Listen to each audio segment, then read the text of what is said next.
and welcome to this video. Many of you ask me, is it better to connect your solar panels in series or in parallel? Choosing the right connection method for your panels, it's a crucial step to ensure the efficiency and good performance of your installation. Because, for example, in cloudy weather, you could end up with zero production in some cases, while in others, you might still manage to produce electricity. All of this simply because of the way you connect your panels. In this video, we'll explore the advantages and disadvantages of both methods, explaining why one might be better suited to your situation than the other.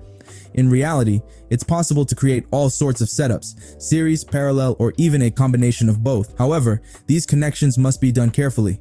Otherwise, you risk damaging your solar panels, or worse, causing a fire. But before we begin, don't forget to subscribe to the channel, give a little like, and feel free to ask your questions in the comments section.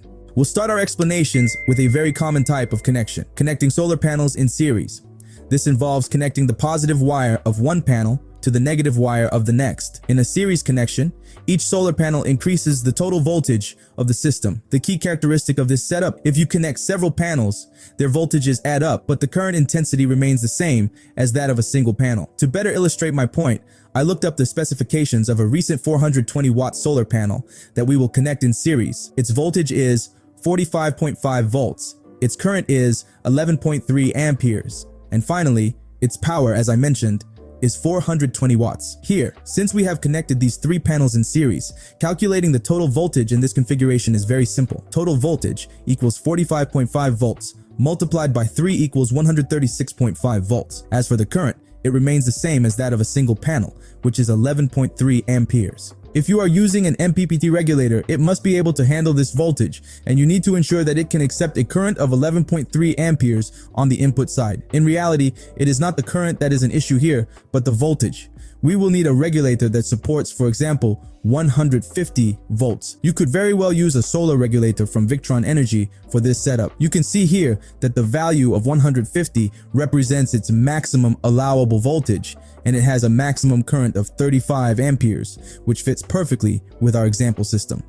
Another interesting feature of this device is that it supports a battery bank ranging from 12 volts to 48 volts. Finally, do not forget to protect your electrical circuit by adding a fuse. Since the maximum fuse value in series for these panels is 25 amperes, you must ensure that the fuse used to protect your circuit is suitable for this intensity. This is specified in the solar panel's technical documentation. So, what are the advantages of connecting solar panels in series? By connecting the panels in series, the voltages add up, making it easier to reach the voltage required for an inverter or charge controller to operate. A higher voltage reduces losses on the cables because the current is lower. This allows for smaller cable cross sections and shorter lengths, making it much more economical. As for the disadvantages, shade on a single panel affects the entire string, as the string's performance is limited by the weakest panel. Additionally, if one panel fails, the entire system stops working. A question that often comes up is, which setup should you choose for an RV? On the roof of a vehicle, solar panels are often installed flat, which reduces their efficiency. Moreover, in cloudy weather, a series setup will deliver better performance. Here's why. Let's say you have two solar panels connected in series. Suppose one panel only generates 10 volts due to cloud cover. The panels could more easily reach a total voltage of 20 volts, which might be sufficient to exceed the minimum voltage threshold, often around 18 to 24 volts, depending on the solar regulator, and thus charge your batteries. In a parallel setup, solar panels are connected in such a way that all the positive wires are connected together, and all the negative wires are also connected together. The main advantage of this type of configuration, the current adds up while the voltage remains the same as that of a single panel. To better illustrate this, let's use the same 420-watt solar panel we discussed earlier. Here, since we've connected these three panels in parallel, calculating the total voltage in this configuration is very simple. The voltage of 45.5 volts for one panel remains unchanged, even if you connect several panels in parallel. Now, in a parallel setup, the currents from the panels add up. For example, if each panel generates a current of 11.3 amperes, the total current will be the sum of the currents from the three panels, 33.9 amperes in total. In this type of setup, the choice of the solar charge controller will be slightly different. Why? Because the voltage is relatively low, so special attention must be paid to the maximum current. You could use a Victron Energy solar regulator for this installation. As you can see, the value of 100 represents its maximum allowable voltage, and it has a maximum current of 50 amperes, which fits perfectly with our parallel configuration. This particular model can also be used with a battery bank between 12 and 24 volts. When it comes to protecting the electrical circuit, it's even more critical, since the current is very high. The main fuse must be sized to support the total current of 33.9 amperes without tripping during normal operation, but it must also protect the system in case of overload. A 40 ampere fuse would be perfectly suitable in this case. As for the advantages of connecting solar panels in a parallel configuration, shade on a single panel does not affect the other panels.